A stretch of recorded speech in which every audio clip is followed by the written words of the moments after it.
Maple Ridge Estates was the kind of neighborhood where the lawns were measured with rulers and the mailboxes all matched by unspoken agreement.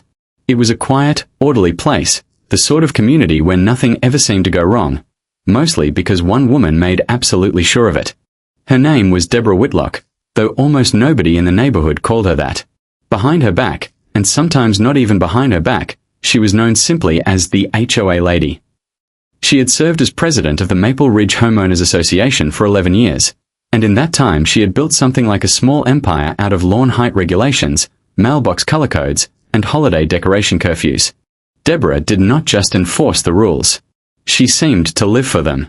She kept a laminated binder of HOA bylaws in her car, a tape measure in her purse, and a camera on her phone that was always ready to snap a photo of a trash can left out an hour too long. Neighbors joked that she probably dreamed in violation notices.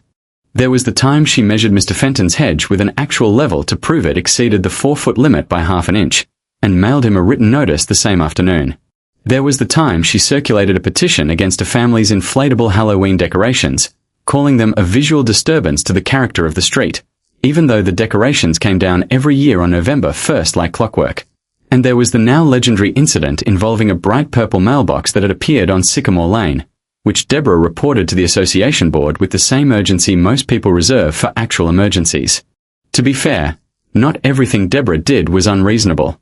She had, over the years, genuinely helped keep the neighborhood tidy, organized annual cleanup days, and pushed through a streetlight replacement project that made the whole area safer at night.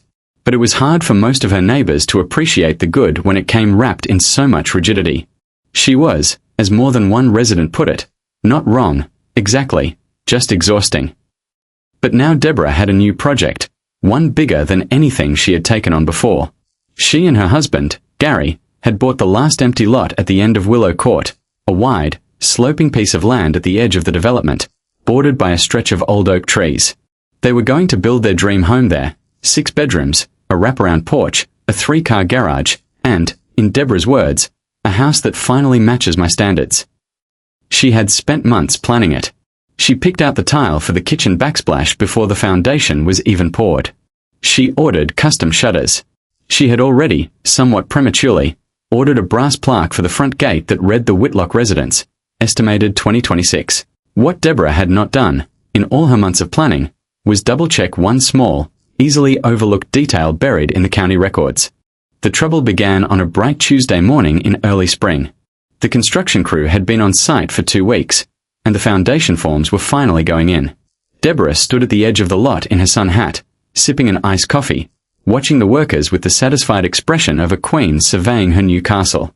Everything was going according to plan, until a county inspector named Raymond Cole pulled up in a white pickup truck with the county seal on the door. Raymond was a quiet, methodical man in his 50s who had worked for the county's planning and zoning office for over 20 years. He wasn't the kind of person who enjoyed delivering bad news, but he took his job seriously, and he had learned a long time ago that skipping details never ended well for anyone. He walked the perimeter of the lot with a folder tucked under his arm, glancing between a set of documents and small wooden stakes marking the property lines. Deborah watched him for a moment before deciding, as she did with most things, to take charge of the situation herself. "Can I help you with something?" she asked, in the tone she usually reserved for people parking in visitor spots. Raymond looked up. "Are you the property owner?" "Deborah Whitlock." "I am," she said proudly. "This is going to be our new home. We just broke ground." Raymond nodded slowly, flipping through the folder. "That's actually why I'm here. There's an issue with this lot that needs to be resolved before construction can continue." Deborah's smile faltered, just slightly. "An issue? We have all our permits. Gary handled all of that months ago." "Your building permit is fine," Raymond said. "This isn't about that. It's about an easement and a permit from 1987 that was never officially closed out." Deborah blinked. 1987? That's before we even bought the property. "That's correct," Raymond said. "But it's still attached to the land, not to the owner. It happens more than you'd think. An old permit gets filed, the work either doesn't get finished or doesn't get properly signed off, and it just sits open in the county system for years. Sometimes decades." He turned the folder around so she could see it. Inside was a yellow document, the paper soft and slightly curled at the edges, stamped with a county seal that looked outdated even by government standards. The heading read, Drainage and Utility Easement, Application for Partial Construction, filed 1987. This lot was originally part of a larger parcel, Raymond explained. Back in the 80s, a culvert and drainage system were supposed to be installed here to handle runoff from the hillside behind the property. The permit was approved, some of the work was started, but it was never finished, and it was never inspected or closed. So what does that have to do with us? Deborah asked, her voice climbing half an octave. It means there may be an unresolved structure underground, pipe, culvert, maybe partial concrete work, right in the footprint of where your foundation is going, Raymond said. And it means, legally, there's an open easement that gives the county certain rights to access and maintain that drainage path. Until this is resolved, I can't sign off on your foundation permit. For a long moment, Deborah simply stared at him. She looked down at the document again, as if reading it a second time might change what it said. The paper was so old that the staple in the corner had left a faint rust-colored stain, and the typewritten text had the slightly uneven spacing of a machine that predated computers entirely. It seemed almost absurd to her that something typed up before she had even met Gary, before either of them had ever set foot on this piece of land, could now stand between her and the house she had spent nearly a year designing in her head. There has to be some kind of mistake, she said. We can't be the only people who bought a lot in this development. Did every other house have to deal with this? Not that I'm aware of, Raymond admitted. From what I can see so far, the original easement seems to run specifically along this parcel, following the old drainage path down from the hillside. It's possible the other lots were subdivided differently, or the pipe run never crossed into their boundaries. I won't know for certain until I can pull the full file. So it really is just us, Deborah said flatly. It really does look that way, yes. If there was one thing in the world that Deborah Whitlock could not stand, it was being told that something outside her control could interrupt her plans. She had built her entire reputation in Maple Ridge on being the one who controlled outcomes, who could make a violation notice appear in someone's mailbox within 24 hours of a lawn going unmowed, who could get a swing set removed for being aesthetically inconsistent, who could, through sheer persistence, make people comply. But a permit from 1987 did not care about persistence. It did not respond to a stern voice or a laminated binder of neighborhood rules. It was simply a fact sitting in a filing cabinet, waiting to be dealt with. This is ridiculous, she said, crossing her arms. We paid good money for this lot. Nobody told us about any easement. It would have shown up in a full title search, Raymond said gently. Sometimes older records like this get missed, especially if the parcel was subdivided more than once over the years. I'm not here to make your life difficult, Mrs. Whitlock. I'm just required to flag it before construction proceeds. So what happens now? She demanded. We just wait around? We have a construction schedule. We have a mortgage. We have. I understand, Raymond said. But right now, this needs to go through the county's records division. Someone will need to locate the original 1987 file, determine what work was actually completed versus what was only proposed, and figure out whether the culvert was built, partially built, or never built at all. Once we know that, we can figure out what needs to happen to close it out. And how long does that take? Raymond hesitated. Could be a few weeks. Could be longer, depending on how complete the old records are. Some of the physical files from that era haven't been digitized yet. Deborah's iced coffee sat forgotten and sweating in her hand. For the first time in longer than she could remember, she did not have a comeback ready. The next few days were, by Deborah's own later admission, some of the worst of her life. The construction crew packed up their equipment and left the site, the foundation form sitting half-assembled and useless. Gary, normally the calmer of the two, found himself fielding phone calls from the contractor about delay penalties and rescheduled subcontractors. Deborah, meanwhile, threw herself into the fight the only way she knew how, aggressively, and with maximum documentation. She called the county planning office no fewer than 6 times in the first 2 days, each time demanding to speak to a supervisor, each time being told, politely but firmly, that the record search was underway and would take the time it took. She drove down to the county archive building in person, only to be told that many records from the 1980s were stored off-site in a separate facility and that requests had to be submitted through proper channels. Channels that, ironically, moved at a pace entirely outside Deborah's control. She tried, at one point, to appeal directly to a county commissioner she vaguely knew through a mutual acquaintance, hoping a friendly word might speed things along. The commissioner's office was polite but non-committal, and nothing changed. For a woman who had spent over a decade making other people's lives difficult over unmowed lawns and unapproved shed colors, there was a certain grim irony in finding herself on the other side of a bureaucratic wall she could not simply argue her way through. Some of her neighbors, hearing about the situation through the community grapevine, were not entirely unsympathetic, but more than a few found it difficult to hide a small, private smile. Word of the delay spread quickly through Maple Ridge, the way most news does in a neighborhood where everyone knows everyone else's business. At the mailboxes, at the community pool, in the aisles of the grocery store just outside the development, people traded quiet updates on the Whitlock situation with the same mixture of curiosity and amusement usually reserved for a particularly good piece of gossip. Mr. Fenton, the man whose hedge Deborah had once measured with a level, mentioned to a neighbor that he'd heard the county had shut the whole project down over some kind of buried pipe. The neighbor, in turn, mentioned it to someone else, and by the time the story had made its third or fourth round through the neighborhood, the pipe had grown into an entire underground tunnel system, and the delay had grown into something closer to a full legal battle with the county. Deborah, for her part, was aware of the whispers, and it grated on her more than she cared to admit. She had spent 11 years being the one who decided what counted as neighborhood business. It was strange and uncomfortable to suddenly be the subject of it instead. It was Raymond, in the end, who made the most progress, not through any special favor, but through simple, careful diligence. He spent several afternoons at the county archive facility, working through boxes of yellowed folders until he found what he was looking for: the original file from 1987, complete with hand-drawn site plans, a work order, and, crucially, an inspection report that had never been completed. The story the documents told was fairly mundane, as these things usually are. In the late 1980s, a developer named Ordway Construction had begun grading the hillside behind what was now Willow Court, intending to install a drainage culvert to prevent runoff from flooding the lower lots during heavy rain.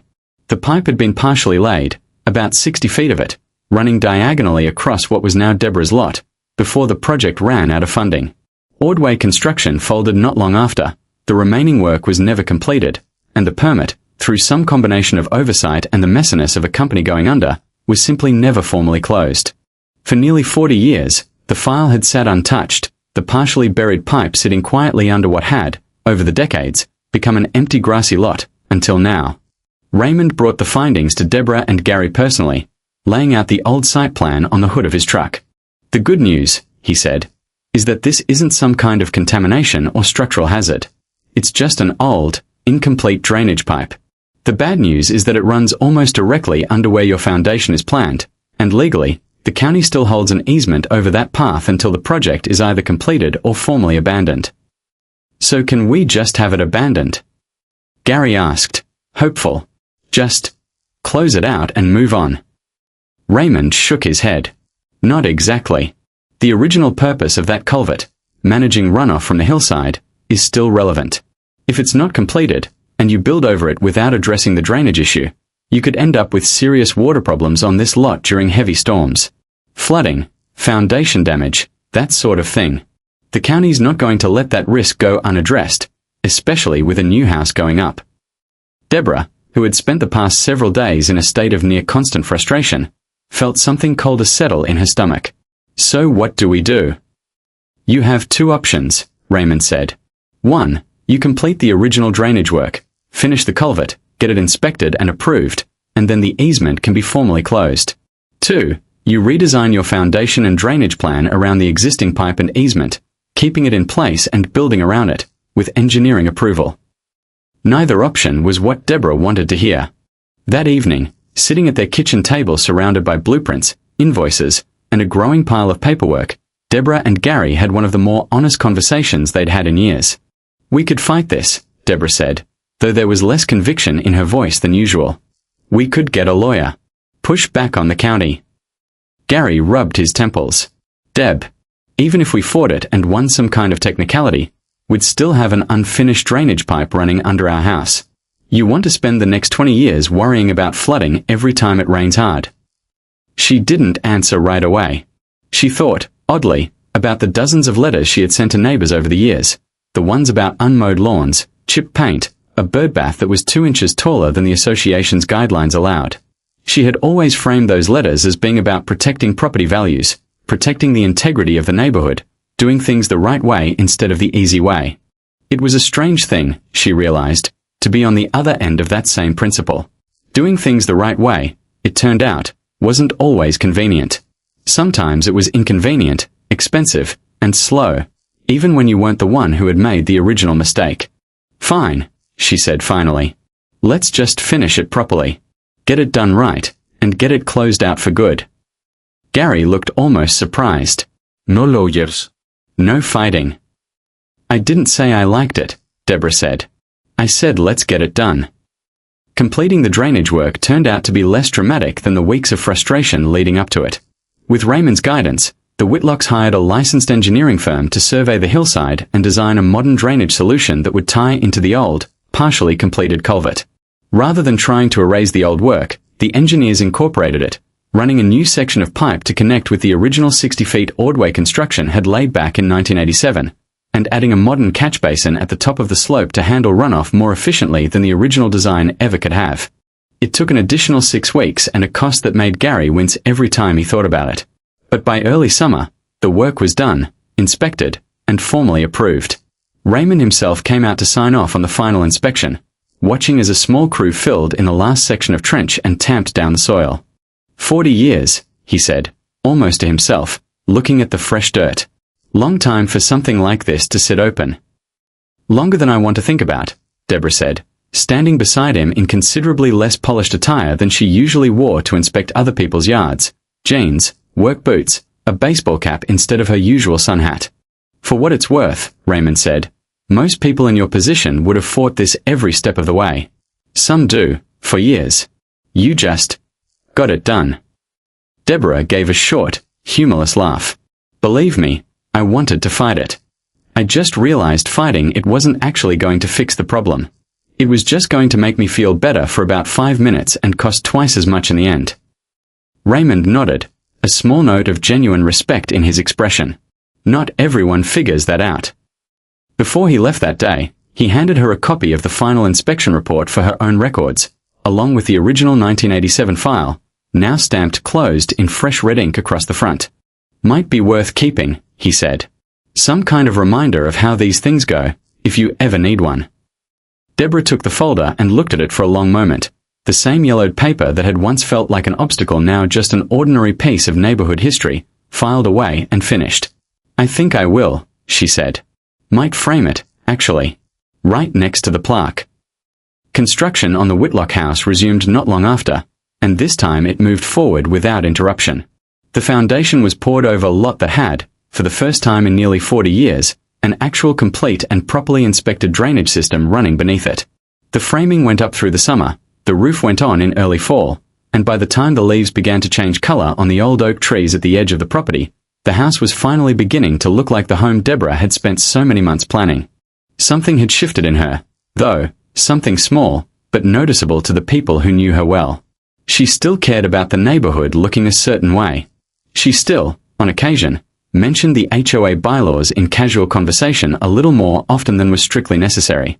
But there was a new hesitation in her when it came to enforcement, a small pause before firing off a complaint, as if she were remembering, just for a moment, what it felt like to be on the receiving end of a rule she hadn't written and didn't fully understand. At the next HOA meeting, in a moment that surprised several longtime residents, Deborah proposed a new agenda item, a formal review of the association's own old records, checking for anything outdated, contradictory, or simply forgotten over the years, the same kind of quiet oversight that had nearly derailed her own house. It's better to find these things ourselves, she said, standing at the front of the small meeting room, than to have them find us later. Believe me. I know. A few of the neighbors exchanged glances, recognizing, without needing to say it out loud, exactly what she meant. The proposal passed, somewhat to everyone's surprise, by a unanimous vote. Over the following months, a small volunteer committee worked through decades of old HOA paperwork, cross-checking it against current county records, updating anything that no longer matched reality, and quietly retiring a handful of rules that nobody could even remember the original reasoning behind. It wasn't glamorous work, but it was useful, and for the first time in a long while, Deborah found herself thinking about the neighborhood not just in terms of what looked right, but in terms of what actually made sense. By the time the Whitlock house was finished, brass plaque and all, mounted proudly on the new front gate, The story of the old 1987 permit had made its way around the neighborhood more than once, gaining small embellishments each time it was retold. Some versions had Deborah nearly losing the lot entirely. Others had her getting into a shouting match with half the county planning department. The truth, as it usually is, was a little less dramatic and a little more human. A woman known for holding everyone else to a strict standard, finding out, the hard way, what it felt like to be held to one herself, and, to her credit, eventually choosing to meet that standard instead of fighting it. Raymond Cole still drives out to Maple Ridge from time to time for routine inspections in the neighborhood. He and Deborah nod politely to each other now when their paths cross, a small, mutual respect having grown out of what had started as a very inconvenient Tuesday morning. As for the house at the end of Willow Court, it stands now exactly as planned. 6 bedrooms, a wraparound porch, a 3-car garage, and, quietly buried beneath the foundation, a properly completed, fully inspected drainage system that took almost 40 years, 1 persistent county inspector, and 1 very reluctant HOA president to finally finish. Sometimes, it turns out, the rules that matter most aren't the ones about mailbox colors or lawn height. Sometimes they're the old, forgotten ones, waiting patiently underground, for someone honest enough to finally deal with them properly. On the day the Whitlocks finally moved in, Deborah stood on the new wraparound porch, looking out at the street she had spent over a decade watching so closely. The oak trees at the edge of the lot had lost none of their color despite the months of digging and disruption at their roots.